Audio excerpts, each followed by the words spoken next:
There is a flow chart. తయారు వాడే చేస్తాడు, మ్యానుఫ్యాక్చరింగ్ వాళ్ళదే, లేబుల్స్ కూడా. ఇంకా మీకు లేబుల్స్ చెప్పాలంటే చాలా విచిత్రమైనటువంటి లేబుల్స్ మీ దగ్గరికి వచ్చాయి. అంటే నాకు అలవాట్లేదు కాబట్టి, మామూలుగా రాజకీయ నాయకుడికి లేకపోతే ఎట్లా సార్ అంటారేమో మీరు, నన్ను అడగబోకండి అన్నమాట. Even though I work for ministry of defence, మాకు అవి తెలీదు. These are all the brands, these are all the brands. మీరు కూడా చాలా ఉత్సాహంగా ఉన్నారే, మీకు పనికొస్తుంది చూస్తున్నారు ఏంది? బ్రాండ్ పేర్లు చూడండి. సుమో అట ఒకటి, బాబు తెచ్చిన బ్రాండ్లతోనే నకిలీ మద్యం. ఇక సుమో షార్ట్, బెంగళూరు బ్రాందీ, రకరకాలు. నాకు కూడా champion, Kerala malt. Kerala malt అంటే రాయిజావలాగా ఉందా ఏంది? సో ఈ రకరకాల ఈ బ్రాండ్స్ తయారు చేశారు. వీటిని మార్కెట్లో పెట్టి అమ్ముతా ఉన్నారు. అమ్మే క్రమంలో ప్రతి 3 బాటిల్స్లో, నేను చెప్తుంది ఎక్సైజ్ డిపార్ట్మెంట్ వాళ్ళు చెప్తున్నారు, must be very careful drinkers. తాగేవాళ్ళు ఎవరైనా ఉంటే చాలా కేర్ఫుల్గా ఉండమని అడుగుతూ ఉన్నారు. ఇందాకే ఒక అతను చెప్తున్నాడు, ఏదో ఒక పార్టీలో కూర్చున్నాడంట, వాడు చెప్తున్నాడంట మందు పోసి, బావా ఎంత తాగినా ఎక్కట్లేదు బావా అన్నాడంట. అదేంటంటే ఇదేదో తేడాగా ఉందని చెప్తున్నాడంట అతను. అంటే వాడికి కూడా అనుమానం వచ్చింది. అంటే తాగేవాడు క్వాలిటీని చాలా చక్కగా డిస్క్రైబ్ చేస్తాడేమో.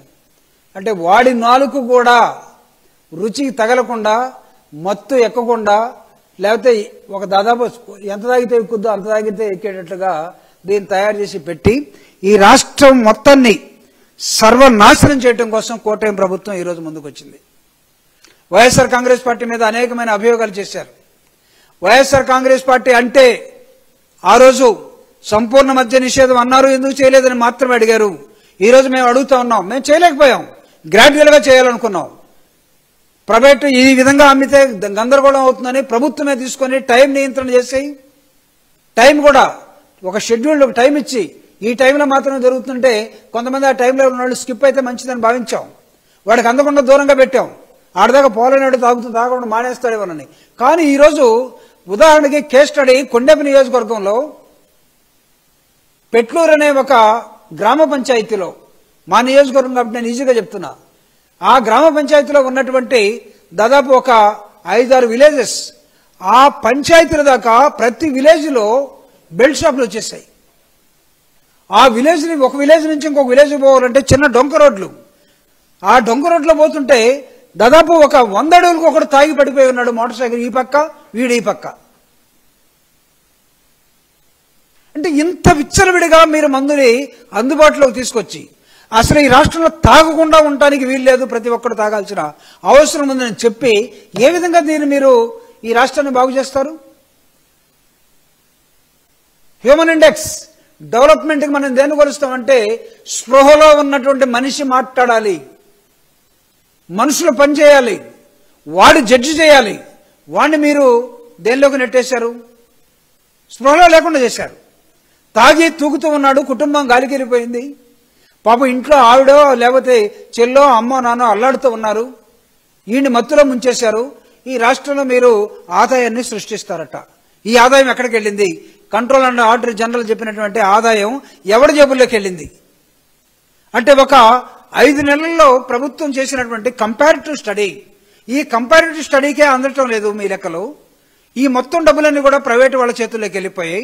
ప్రత్యేకంగా ఆ షాపుల, బెల్ట్ షాపుల దగ్గర కూడా, మెయిన్ షాపు లేకపోతే ఇంకొక షాపు, దాని పక్క బెల్ట్ షాపుల్లో కూడా మళ్ళీ అక్కడ పకోడా అమ్మేవాడు ఎవడు, చికెన్ అమ్మేవాడు ఎవడు, బఠానీలు అమ్మేవాడు ఎవడంటే మళ్ళీ పార్టీ వాళ్ళేనంట.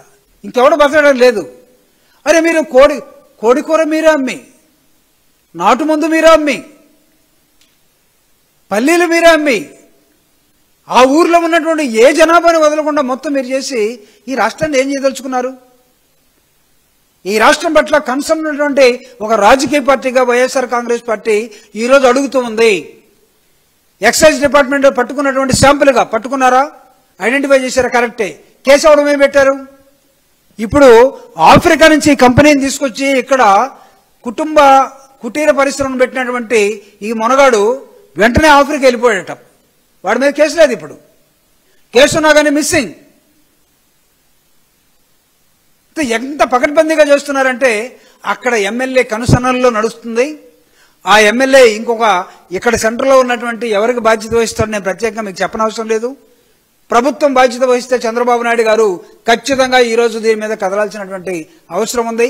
ఎక్సైజ్ డిపార్ట్మెంట్ పాలకులు చెప్పినట్టుగా వాళ్ళ అడుగులకు మడుగులెత్తే విధంగా కాకుండా మీరు నిర్భయంగా బయటకు వచ్చి ప్రజలకి నిజంగా ఏం జరుగుతుందో చూడాల్సినటువంటి బాధ్యత డిపార్ట్మెంట్ మీద ఉంటుంది. మాట్లాడాల్సిన బాధ్యత ఖచ్చితంగా మాలాంటి రాజకీయ పార్టీల మీద ఖచ్చితంగా ఉంటుంది. అందుకోసమే ఈరోజు వైఎస్ఆర్ కాంగ్రెస్ పార్టీ చాలా స్పష్టమైనటువంటి విధానాన్ని, మీరు ప్రైవేటు పరం చేసినటువంటి మద్యం ఏరులై పారుతున్నటువంటి సందర్భంగా, ఒకవేళ అది పనికొచ్చే మద్యం అయితే సరే ఏదో అనుకో, కల్తీ మద్యం ఎంతమంది ప్రాణాలు పోతాయో తెలియదు, లెక్కలు మీరు చెప్పరు. వైఎస్ఆర్ కాంగ్రెస్ పార్టీ అడిగితే మీరు మమ్మల్ని తన్నబోతూ ఉంటారు ప్రతిసారి. ఒకటి కాదు, ముగ్గురు లేస్తారు. అప్పుడు మీరు అమ్మలేదా? మేము ప్రభుత్వంలో అమ్మాం. ప్రభుత్వంలో ఎంప్లాయీ విచ్చలవిడిగా చేయాలంటే భయపడేవాడు ఉద్యోగాడు. మీలాగా పార్టీ క్యాడర్ను మేము పెట్టుకోలేదు. లేకపోతే రేపు గ్రామంలో వచ్చే పంచాయతీ ఎలక్షన్ల కోసం డబ్బు మేము పెట్టుకుంటామని మేము గాలి కుదిరేయలేదు ఈ డిపార్ట్మెంట్ని. మీరు వదిలేశారు. అంటే ఈ రాష్ట్రం ఏమైపోయినా పర్వాలేదు, మీ పార్టీ గెలవాలి. ప్రజలు చచ్చిపోయినా పర్వాలేదు, ప్రజలు అనారోగ్యానికి పాలైనా పర్వాలేదు, ప్రజలకి పక్షవాతం వచ్చినా పర్వాలేదు, కానీ మీరు మాత్రం ఎన్నికల్లో గెలవాలి, మీరు మాత్రం బాగుపడాలి, మీ పార్టీ మాత్రమే ఉండాలి. అడుగుతున్నాం పవన్ కళ్యాణ్ గారు, ఓపెన్ ఐ సేవ్ మౌత్. అరే మీ అన్నం తిట్టినా మాట్లాడు, తాగుబోతులుగా తయారు చేస్తున్న ఈ కుటీర పరిశ్రమలు వచ్చినా మాట్లాడు. దేనికి మాట్లాడతారు మీరు? వీళ్ళిద్దరికి బాధ్యత వహించే రూట్ మ్యాప్ ఇచ్చేవాళ్ళు వాళ్ళు మాట్లాడరు. రాష్ట్రం సర్వనాశనం అయిపోతా ఉంది. బాధ్యత గలటువంటి పౌరులు ఈరోజు మాట్లాడాలని కోరుతా ఉన్నాం. అన్ని జగన్మోహన్ రెడ్డి గారు మెడికల్ కాలేజెస్ తీసుకొస్తే దాన్ని పిపిపి మోడల్ అని చెప్పేసి ఎవరో ప్రైవేట్ వాళ్ళని పిలిచి ఇచ్చేస్తారు. జగన్మోహన్ రెడ్డి గారు మద్యాన్ని నియంత్రించాలని ప్రభుత్వంలోకి లాగితే దీన్ని మీరు ప్రైవేటు పరం చేసి మీ పార్టీ వాళ్ళకి ఇచ్చేస్తారు. దేన్ని మీరు ప్రభుత్వం నడపగలుగుతారు? ప్రభుత్వం అదేమంటే మేము నడపలేకపోతున్నాం చెప్తున్నారు. ప్రతిదీ ఏమంటే ఇక్కడ మా దగ్గర డబ్బులు లేవని చెప్తున్నారు. ప్రతిదీ మీరేం చేస్తున్నారంటే ప్రైవేట్ వాడికి మేము ఇస్తే వాడు బాగా నడుపుతున్నాడు. అసెంబ్లీని కూడా ప్రైవేట్ వాడికి ఇస్తారా? ఇవ్వండి. పిపిపి మోడల్లో అసెంబ్లీని కూడా పెడతారా? ప్రతి దాన్ని ప్రజలకి బాధ్యత వహించమని ప్రజలు మిమ్మల్ని ఎన్నుకొని మిమ్మల్ని ప్రభుత్వంలో పెడితే మీరు చేస్తున్నటువంటి, మీరు చూపుతున్నటువంటి అడ్డదారులు ఏవైతే ఉన్నాయో చాలా అసహ్యకరంగా ఉన్నాయి. కాబట్టి ప్రభుత్వం బాధ్యత వహించాలని, ప్రభుత్వంలో ఉన్న కూటమి నేతలు ఎవరైనా నిజంగా ప్రజల పక్షాన ఆలోచించి మాట్లాడేవాళ్ళు ఎవరైనా ఉంటే ఆలోచించాలని, మాట్లాడాలని, ఈ రాష్ట్రంలో ఉన్నటువంటి న్యూట్రల్గా ఉండే మేధావులు, ఈ రాష్ట్రంలో ఉన్నటువంటి సామాన్య ప్రజలు, కాస్త కుస్తో క్యారెక్టరైజ్డ్గా ఉండే వాళ్ళందరూ కూడా సమాజం పట్ల బాధ్యత వహించే విధంగా ముందుకు రావాలని, ఏర్లై పారుతున్నటువంటి కల్తీ మద్యం ఈరోజు ఒక కుటీర పరిశ్రమ రాయలసీమ ప్రాంతంలో బయటపడింది. ఇలాంటివి నిజంగా తవ్వితే డజన్ల కొద్దీ రాష్ట్రంలో వీళ్ళు మన రీజనల్ కోఆర్డినేటర్స్, రీజనల్ డెవలప్మెంట్ బోర్డులు ఎలా ఉంటాయో ఈ రీజనల్ కల్తీ మద్యం తయారీ సెంటర్లు కూడా తయారు చేసి పెట్టుకున్నారట.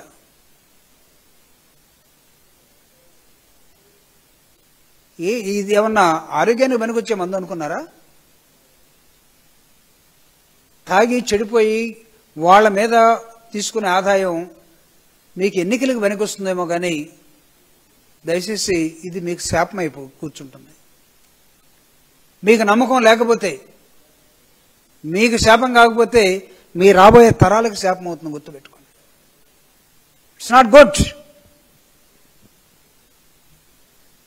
బెల్ట్ షాపుల్ని నియంత్రించినటువంటి వాళ్ళు డబ్బే ప్రధానంగా ఉండేటువంటి ఒక రాజకీయ పార్టీనా? నిజంగా మీరు దీన్ని ప్రజల కోసం వాడాలనుకుంటే ఇన్ని కల్తీ మధ్య కేంద్రాలు ఎందుకు వస్తున్నాయి? కాబట్టి వైఎస్ఆర్ కాంగ్రెస్ పార్టీ డిమాండ్ చేస్తూ ఉన్నది, వైఎస్ఆర్ కాంగ్రెస్ పార్టీ ప్రజల పక్షాన్ని నిలబడి అడుగుతూ ఉన్నది, stop all the spurious centres. అంతకుముందు వైఎస్ఆర్ కాంగ్రెస్ పార్టీ సిస్టమేటిక్గా చేసిన దాని మీద మీరు గోల చేసి పడేశారు. ఈరోజు దీని మీద ఎవడు మాట్లాడటం లేదు, మాట్లాడమని కోరుతా ఉన్నాం.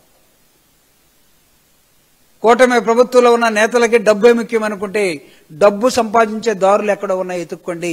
ప్రజల జీవితాలతోటి ఆటాడుకుని వాళ్ళ ఆరోగ్యాల మీద మీరు దయచేసి ఆటాడొద్దని మాత్రం కోరుతున్నాను.